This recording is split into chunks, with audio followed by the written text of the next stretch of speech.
দারুণ মজাদার এই এগ ললিপপ কিন্তু খুব সহজে মাত্র কয়েকটা উপকরণ দিয়েই বাড়িতে বানিয়ে নিতে পারেন। খেতে অসাধারণ লাগে আর দেখতে কতটা ভালো লাগছে আশা করি সেটা আপনারা এখানে দেখেই বুঝতে পাচ্ছেন। বাচ্চা থেকে বড় সকলে কিন্তু একবার খেলে বারবার খেতে বায়না করবে। তো আর বেশি কথা না বাড়িয়ে চলুন আজকের এই রেসিপিটা শুরু করে নিই। এগ ললিপপ এর জন্য প্রথমেই আমি এখানে কয়েক পিস পাউরুটি নিয়ে নিয়েছি, স্লাইস ব্রেড। এই ব্রেডগুলো যেহেতু বাড়িতে ছিল সেই জন্য এগুলো দিয়েই আজকে ব্রেড ক্রাম্বস তৈরি করে নেব। আপনারা কিন্তু বাড়িতে এরকম পাউরুটি বেঁচে গেলে সেটা দিয়ে ব্রেড ক্রাম্বস তৈরি করে এয়ারটাইট কন্টেনারে রেখে দিতে পারেন। আর এই পাউরুটির ব্রেড ক্রাম্বস এটা কিন্তু অনেকটা বেশি মোলাম হয় সাধারণ দোকান থেকে কিনে আনা ব্রেড ক্রাম্বসের তুলনায়, আর ভাজাটাও খুব সুন্দর হয়। এবার টুকরো টুকরো করে কেটে মিক্সার জারে ঘুরিয়ে নিলাম। ব্রেড ক্রাম্বস কিন্তু তৈরি হয়ে গিয়েছে। এবার নিয়ে নিয়েছি দুটো সেদ্ধ ডিম। এই ডিম সেদ্ধ দুটোকে গ্রেট করে নেব গ্রেটারের সাহায্যে। আপনারা ম্যাশার দিয়ে ম্যাশও করতে পারেন, তবে ম্যাশার দিয়ে ম্যাশ করার চাইতে গ্রেট করে নিলে কিন্তু এগ ললিপপের টেক্সচারটা খুব সুন্দর হয় আর খেতেও অনেক বেশি ভালো লাগে। এবার একটা সেদ্ধ আলু নিয়ে নিলাম, এটাও গ্রেট করে নেব।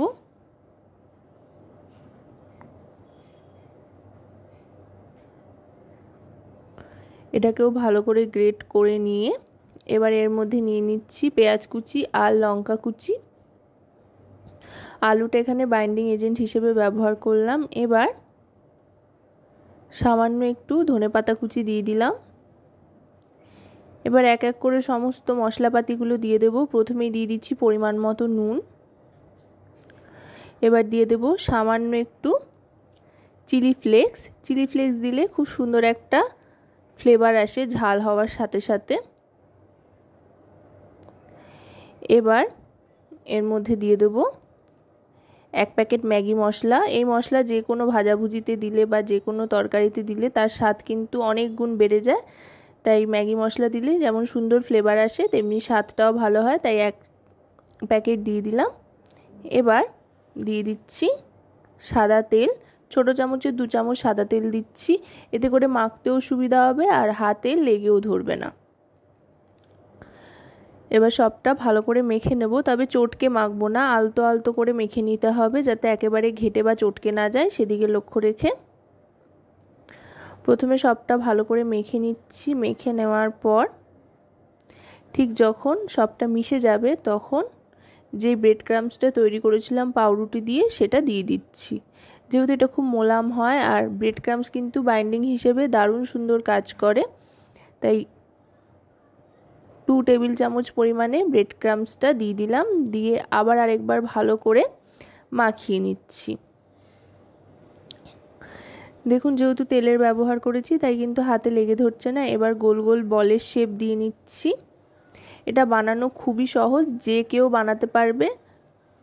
চটজলদি সহজ উপায়ে দারুণ মজাদার টেস্টি এগ ললিপপ। ললিপপের জন্য তৈরি হয়ে গিয়েছে বলগুলো।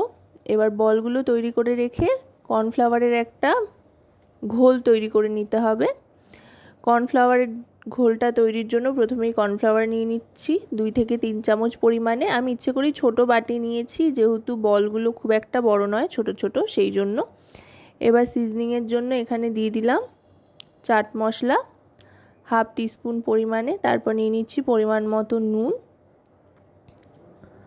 এবার শুকনো অবস্থায় ভালো করে একবার মিশিয়ে নিয়ে জল দিয়ে পাতলা একটা ব্যাটার তৈরি করে নিতে হবে। অল্প অল্প করে জল দেব, জল দিয়ে একদম পাতলা একটা ব্যাটার তৈরি করে নেব। দেখুন একদম ঠিক এরকম পাতলা একটা ব্যাটার তৈরি করতে হবে। এটা কিন্তু চাইলে আপনারা ডিমের গোলা দিয়েও বানাতে পারেন, আবার এভাবে কর্নফ্লাওয়ার দিয়েও বানাতে পারেন। এবার একটা একটা করে বলগুলো নেব, নিয়ে এর মধ্যে ডিপ করব। একটা কাঁটা চামচের সাহায্য নেবেন, তাতে করে দেখবেন কর্নফ্লাওয়ার আর ব্রেড ক্রাম্বস দুটো একসাথে মাখাতে সুবিধা হবে। আর এই ক্ষেত্রে কিন্তু মনে রাখবেন বলগুলো ডবল কোট করলে বেশি ভালো হবে। প্রথমে একবার কোট করে নিলাম কর্নফ্লাওয়ার আর ব্রেড ক্রাম্বসের। এবার আবার একবার ব্রেড ক্রাম্বস থেকে তুলে নিয়ে কর্নফ্লাওয়ারে দিয়ে কর্নফ্লাওয়ার মাখিয়ে আবার ব্রেড ক্রাম্বসের মধ্যে দিয়ে দেব।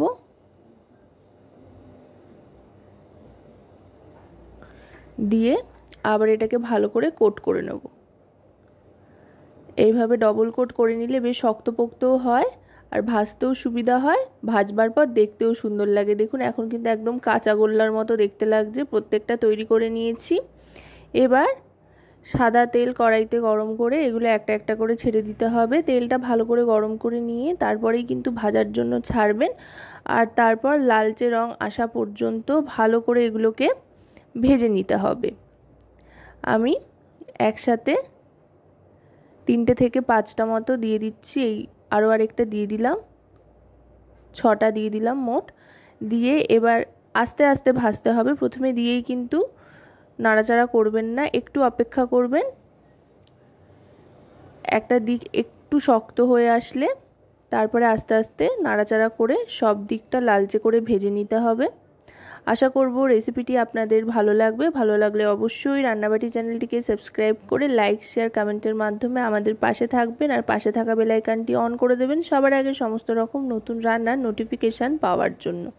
কারণ আপনাদের নিয়ে আপনাদের জন্যই কিন্তু আমাদের চ্যানেল রান্নাবাটি।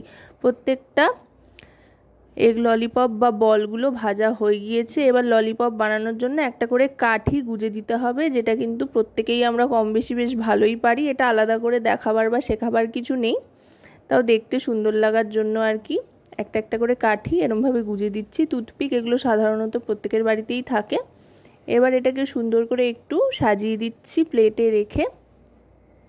আপনারা কিন্তু আপনাদের পছন্দ মতো যে কোনো কেচাপ বা মেয়োনিজের সাথে এটা সার্ভ করতে পারেন।